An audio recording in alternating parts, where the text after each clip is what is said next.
This program will contain explicit and possibly unfunny language. Please like and share anyways.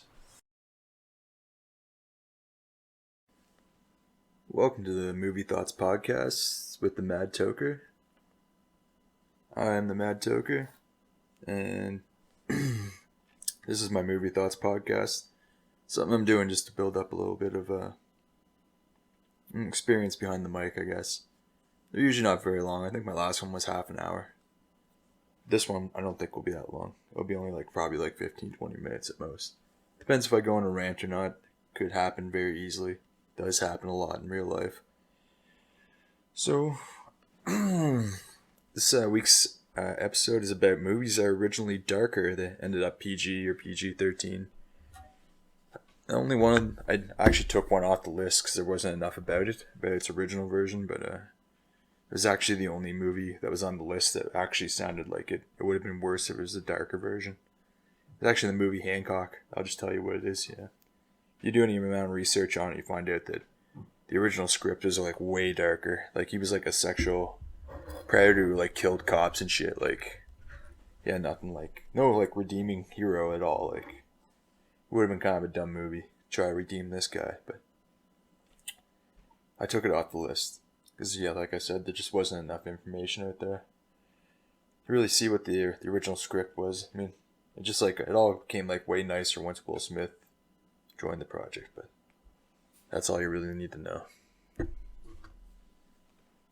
yeah, also I'm going to put a hashtag in the description, because one of these movies was, it was mostly done before, it's actually the first movie I'm going to talk about. It's called Cursed. From 2005. It's a Wes Craven movie. And, I'd like to see the original version, the one that was 90% done, but that costs a lot of money to do that. But if we had hashtag going on Twitter, we could do it. I mean, the Snyder Cut did it. There's no reason that we couldn't do it as well. But yeah, like I said, the amount of money it would take to finish seems very unlikely, especially if they had to do any reshoots, because all the actors are they're almost 20 years older now. So I mean, it would be hard. I mean, they could use that de-aging technology, but that's a lot more money too to throw into this project. And Wes Craven's not alive anymore, obviously. So yeah, but I would have liked to see his original version. The original version, well, actually, I guess I should say, the original version was written by Kevin Williamson, who wrote Scream, which is one of my favorite horror movies of all time. Very good, and Wes Craven obviously directed that movie. So there's some high hopes for this, having them back together, because they kind of want to do the same kind of deal they did with Scream. They want to reinvent the werewolf genre. Also, he did Dawson's Creek, which I do admit I do love that show, but will it keep your gay thoughts away? I don't know.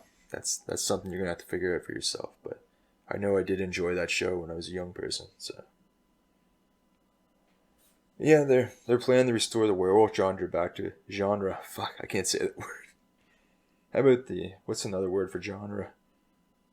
They're planning to restore the werewolf movies back to their former glory, like they did with Scream. But I haven't watched a lot of good werewolf movies. I think only the only one I can really think of is that Ginger Snaps one.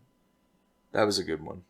And Buffy and Angel did werewolves good, and Supernatural they did werewolves good too. But no real movies for when I was young. But so I mean the genre. Fuck. Didn't realize I couldn't say that word till now. But it definitely could have used Wes Craven's touch, especially if he was going for a hard R, Wes Craven style. Because that's where he excels as a filmmaker, I think, and he was never a PG-13 kind of director. And also there's that movie, American Werewolf in Paris. I used to love that movie, but I'm guessing if I watched it now, I'd probably think it fucking sucked.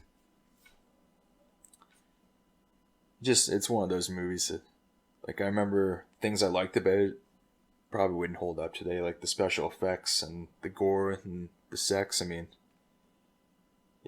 that's what you like.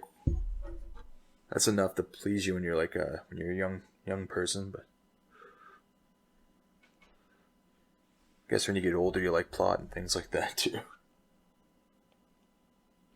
Yeah, man, like that movie is kind of like, I don't know, way back there in my consciousness. I mean, they had that guy in it, Tom Everett Scott, and like for a while there, like Hollywood really tried to make him famous, and yeah, it just did not take at all. Like, I mean, if I texted all my friends a photo of him and said, "Who is this guy?" they would know who he was, just look at him, but they would have no idea what his name was. I guarantee it, because I just actually had to look it up today. Like I said, I grew up when he was like almost famous. It's another good movie. I've watched that. I'm trying to cool my tea down, sorry. But yeah, so nothing ever came of his career, and yeah, so I guess we'll talk about what happened to this movie. Kind of get off topic there for a sec. But yeah, with 90% of the film done, Bob Weinstein, the hero he is, demanded the movie be turned into a PG-13 movie, which is honestly one of the most bullshit ratings a horror movie can get. I mean, I don't think there are like any good horror movies that are PG-13, really. I mean, so I'm sure someone in the comments could enlighten me the one, but as far as I know, there isn't. Actually, what's that movie, Session 9? Wonder what that's rated, because there's not a lot of gore in that movie.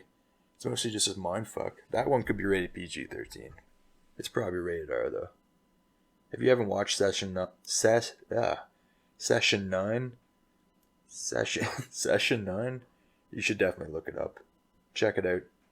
It's got David Caruso in it. He's awesome.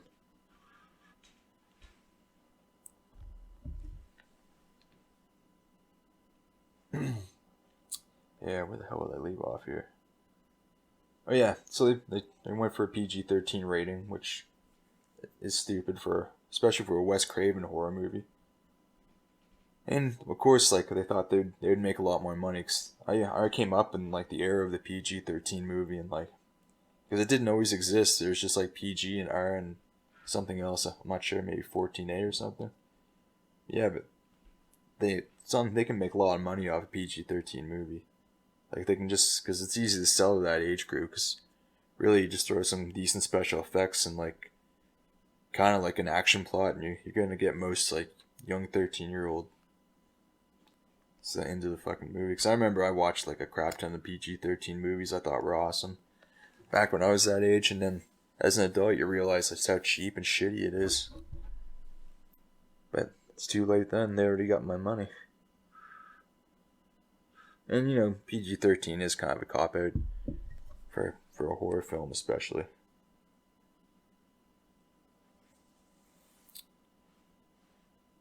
But yeah. Also, Weinstein wanted all the practical effects removed for CGI. And, which makes sense. Like I said, if you're going for a PG-13 rating, you don't want something to look realistic. And which really sucks too, because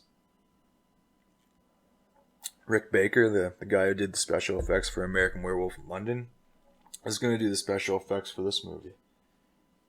And yeah, apparently he's released some sketches online about what it would look like, and apparently they're quite good. So yeah, man, they should really let that thing roll, like Wes Craven and this guy. I've never seen American Werewolf in London. I think I mentioned that on another podcast. But I have seen the transformation scene on YouTube, and man, it's brutal. It's really good. Especially when you talk about it's like 1981 or 82 when that movie came out. So yeah, it would have been great to see that. Seeing Wes Craven and him working together. And yeah, just like CGI, just like, especially when it's full CGI villain, like, it's just a cartoon essentially at that point. I think I talked about that in the last podcast with that Will Smith movie, I Am Legend.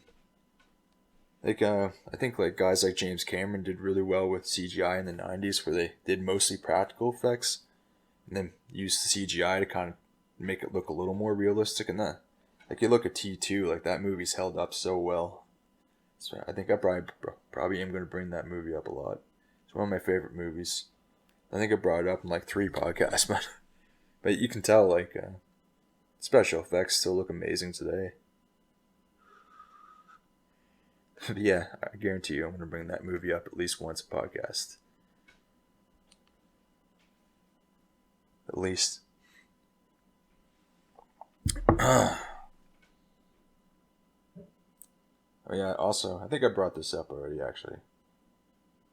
But yeah, they did want reshoots for some of the characters, and obviously some people couldn't come back, and so they had to actually write out, like, Skeet Ehrlich, the guy from Scream. He was, like, the main character originally in the movie, but he had to be, like, cut out completely because they changed the movie so much, and he couldn't come back for reshoots, so they just wrote his character out. Which is fucking crazy. But he's probably happy at the end result after the movie came out and no one liked it. Like, I've never watched it before, but I didn't even know Wes Craven directed it because I saw, like, a clip of it. Because I think my dad was watching it or something, or someone was watching it at a house I was at anyway, and it just looked like a cheap, shitty movie. I probably would have enjoyed back then, but I just never got around to watching it. But if I'd known Wes Craven directed it, I actually would have been surprised because it just did not look like a kind of quality I'm used to seeing from him. I do like Joshua Jackson though, but he wasn't in the original movie. He was brought in after for the reshoot part. Yeah, I want to see the original Wes Craven version, and the hashtag will be in the comments, or I'll put it in the comments and description. But I've already started floating it on Twitter, so if I could get some help there. Also, don't be afraid to comment and subscribe. I keep forgetting to say subscribe. Oh shit, I forgot to bring up that this is also a podcast on iHeartRadio, Spotify, and Podbean. This is also, it'll be up on YouTube, obviously. Also, fuck, I wrote down the hashtag. Where is it? Yeah, hashtag release curse Craven cut. I think that gets it across.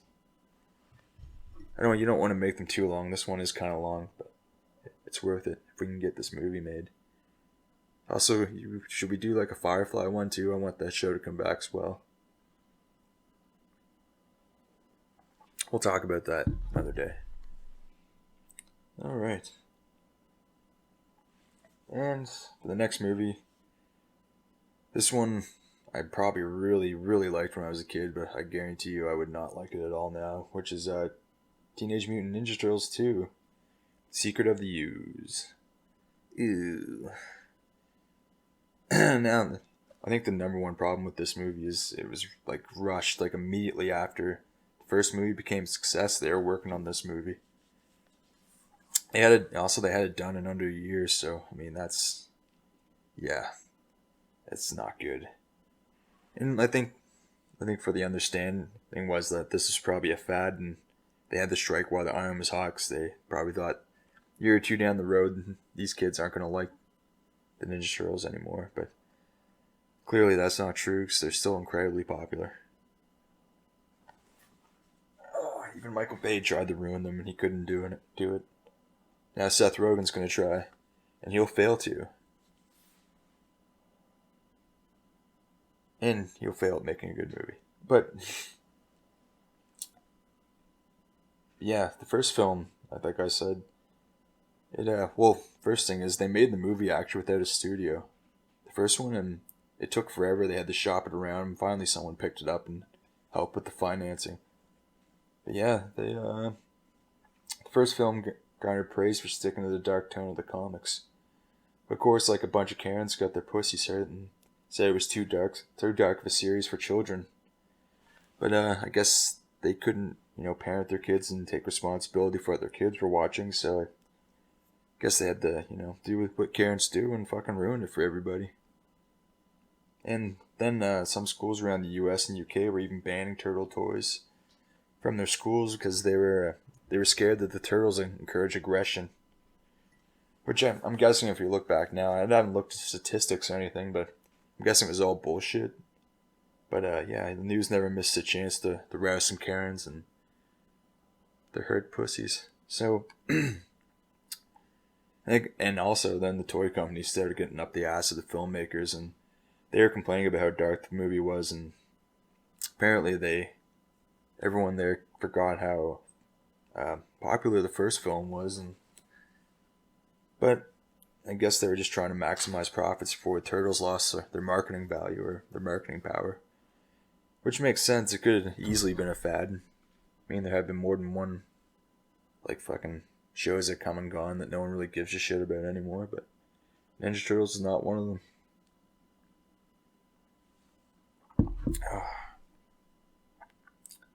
And then they rewrote the script, and they lost the director from the first film. I did have his name written down somewhere here, but apparently I erased it by accident. But you can look it up on IMDb, and then you'll be in the know. I think his last name is Bannon, I'll say that much. And then they also lost their coolest character, Casey Jones, because he was too violent, and in other words, he wasn't lame as shit. And then the worst part of the whole movie, well, worst or best, I'm not really sure looking back, but 2 words. Vanilla Ice. Now, some more words. There was a weird time in the world where people wanted Vanilla Ice and things. And ironically, people thought the Ninja Turtles were probably a fad, but it turns out that this guy, who was very hot at the time, even had his own movie for some reason, called Cool as Ice, where he plays the toughest, greatest, coolest ladies man rapper of all time, a random guy named Vanilla Ice. I mean, even the tagline for the poster of that movie is when a girl has a heart of stone, there's only one way to melt it. Just add ice. I mean, that doesn't even fucking make sense. Rocks literally survive winter every year. Like, ice melts around rocks. Even if ice does destroy rocks, it doesn't melt it. It doesn't make any kind of sense. But, you know, I assume someone let Vanilla Ice write the tagline. Because, I mean, I don't feel like another person could do that and make it that bad, but I could be wrong. Anyways, back to the Ninja Turtles. Shredder was like literally chosen as a villain for this movie because he was the villain in the first movie, and he worked. That was like all. They didn't want to take any risks at all with this movie. They just want the money machine to continue. They're just like, fuck it. Shredder seemed like a good fit in the first movie. Here we go. And of course, the movie came out and got mixed reviews and made way less at the box office, and pretty much any of the older children were not a fan of it, and they pretty much lost him as fans. I mean, I don't even... Third movie, I have to assume it flopped, but I was too young to really remember. Excuse me. And the last movie I'm going to do for today is Batman Forever, which I think holds a personal spot in my heart here. I mean, feels like a personal betrayal because I really loved this movie when I was a kid, and I wanted to feel like a victim when I watched it as an adult. I mean, what the fuck? This movie is really bad. Although it's not as bad as the sequel to it, Batman Robin. That was a fucking huge piece of shit. This movie is slightly more watchable than that one. That doesn't mean it's good. And I know a lot of people defend this movie, but I guarantee you that it's only because they liked it as kids and can't accept that it fucking sucks balls now. But it's also a disappointment because it's a sequel to two very dark movies, which, at the end of the day, was why we got this movie. Like, that's part of the problem, is because the Tim Burton movies apparently were too dark. Again, the Karens. But this movie is pretty much Karen-proof, but it was actually the behind-the-scenes or studio heads that got in the way of this one. But the first Batman movie directed by dark poem reader Tim Burton. And honestly, for a guy who wasn't in the comic books, he did a great job, and that movie was incredibly successful. And also, started a generation of kids' favorite Batman, Michael Keaton. Although an unpopular choice when he was cast, he blew everyone away, even me. I fucking love the guy. When he played a somewhat unhinged version of Batman / Bruce Wayne. And Burton and Keaton returned for the sequel, which makes a lot of sense because that first movie did really well. But unfortunately for Burton, Batman Returns didn't do as well as the first film. Although it was still incredibly successful, but it was definitely the darkest Batman. Probably is still the darkest Batman movie. I mean, apparently kids were coming out of it and they were crying and stuff. I don't remember that. I remember when I watched it, I just loved it, but I was different, I guess, than some other kids. But yeah, when the third film came around, obviously they want Keaton and Burton to come back, but Keaton was hearing the talk around where the direction they want to go with the new movie, and he heard one studio executive ask, I'm paraphrasing, why is Batman such a dark character? And Keaton saw the writing on the wall and realized they were going to take the character into a pretty shitty direction. And they even offered him $20 million to come back, and that wasn't even enough to keep him interested. So Burton, once he realized he wouldn't be able to make the movie he wanted to make, he stayed on as a producer and probably get paid fucking truckloads of money. And good for him. But yeah. So they need to bring in a new director and a new Batman. And the guy they hired was Joel Schumacher, famous for The Lost Boys and Batman Forever, obviously. And they cast Val Kilmer as the new Batman. And unfortunately for Kilmer, he didn't know that he was signing up for a kids movie, essentially. He thought they were going to be making movies the same as the first two, and I guess he probably didn't realize why Keaton left the role.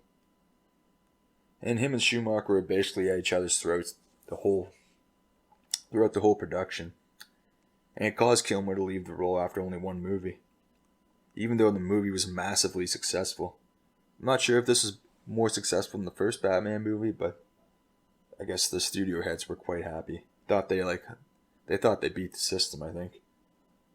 All they did was just like trick kids into seeing a shitty movie, and then by the time the sequel came out, those kids were like 3 or 4 years older and they were not having any of it. But yeah, basically, Batman and Robin made people realize retroactively that Batman Forever was a shitty movie. And of course, Christopher Nolan came along and did his Batman and really made them look bad by comparison. But yeah, that's all we have for today. Hashtag, oh fuck, hold on. I think I don't even remember it myself. Hashtag release Curse Craven Cut. I just put release Curse Craven Cut. I'll put it in the comments or description. But yeah, thanks. Don't forget to like and share and subscribe. Appreciate it. Thanks.